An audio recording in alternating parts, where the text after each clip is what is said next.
What's up, y'all? Welcome back to my channel. My name is Nyla for those who don't know, and welcome back to another video.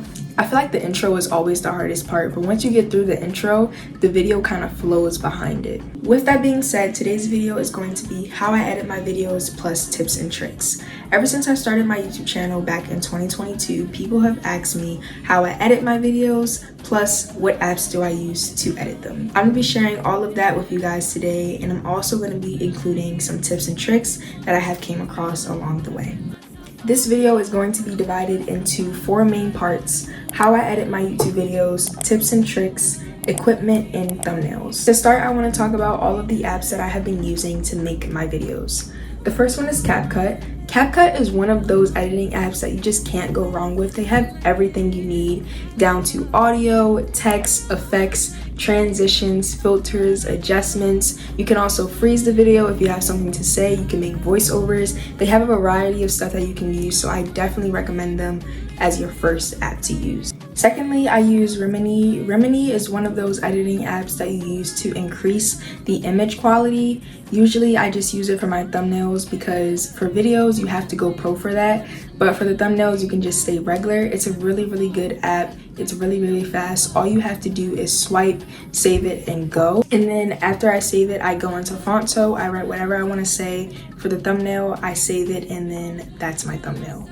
Now that you know what apps you need to use and how you need to use them, let's talk about your music. Every single one of your videos should have some type of music in the background. Even if it's just a low beat, you want to make sure your audience can hear some type of music, but you don't want to get copyrighted. To prevent getting copyrighted, I'm going to show you guys where I get my non-copyrighted music from. So the first thing you want to do is you want to go to SoundCloud and type in his name. 9 times out of 10, I always get my music from him. All of his things are non-copyrighted. So you're gonna click on his profile, click on popular tracks, and these are all of the songs that are non-copyrighted because they are trendy, but they use a different beat as the original song. So YouTube does not copyright those type of songs.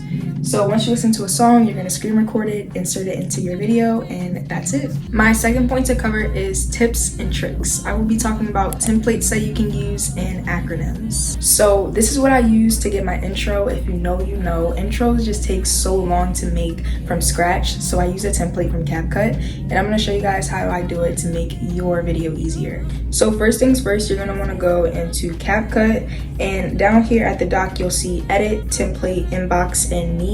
You want to go into template and go to the search. You can either type in outro simple template or intro simple template, and what that's going to do, it's going to show you either intros or outros that are simple but are templates, so it can make it 100 times easier for you for your video.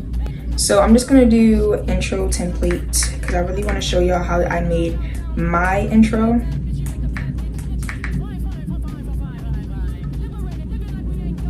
Okay, so when you go down, here's the one that I use.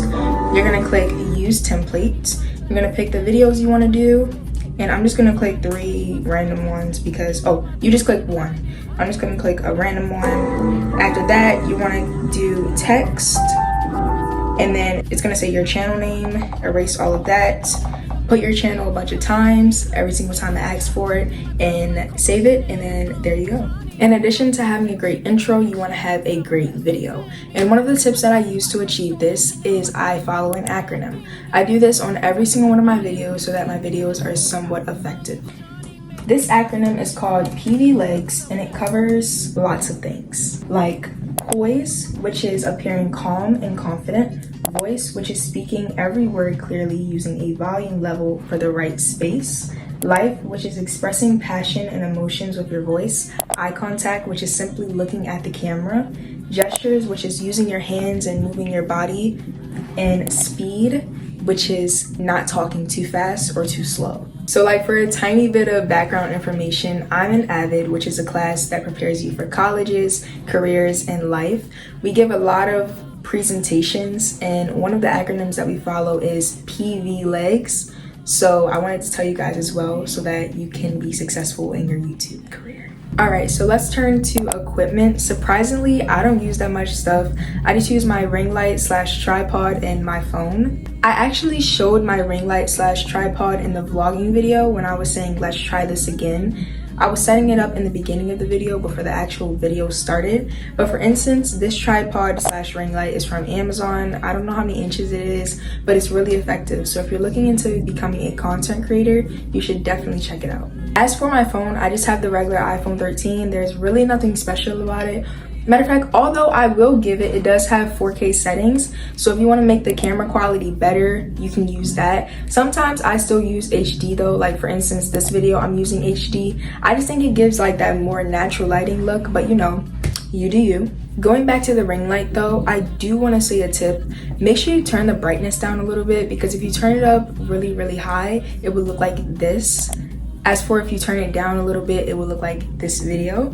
So make sure you turn it down a little bit. Me personally, I also prefer for it to stay on white. There's different modes to the ring light that I have. So if you want like the regular, original, simple look, then just keep it on white. But if you want something different for whatever your personality is, then you can change the color. This is how that will look.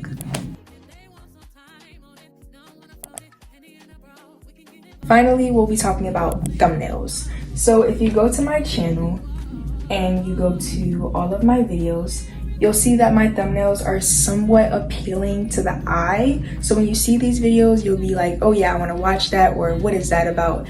If you're going to take any advice from this video, make sure that you put 100, 1,000, 2,000% of time and effort into your thumbnails, because they're basically the most important thing that you need for your content. To get you started, 2 layouts that I always use is the vertical line one, where you just make it into a row, and then the one with the 4 boxes. You can never go wrong with these because they're simple, easy to make.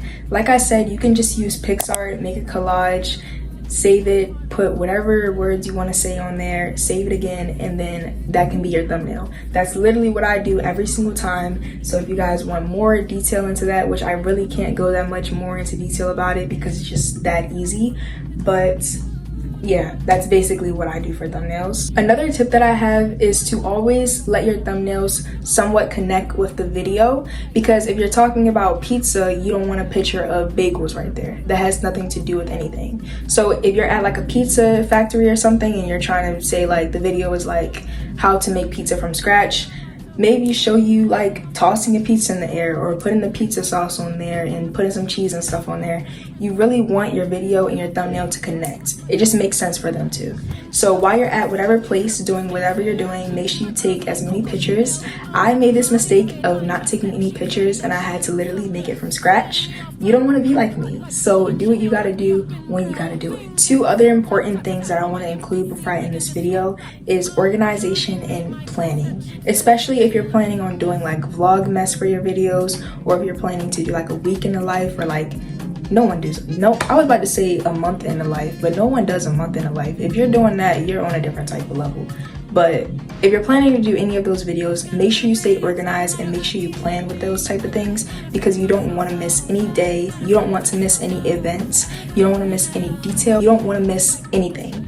So make sure you definitely organize and plan all your videos. I have a little list right here of everything that we just talked about. So if you see me looking down, that's why. But I know I just gave you guys a lot of information. So to recap on everything that we just said, make sure you're using CapCut, Remedy, and PicsArt to help with your editing skills.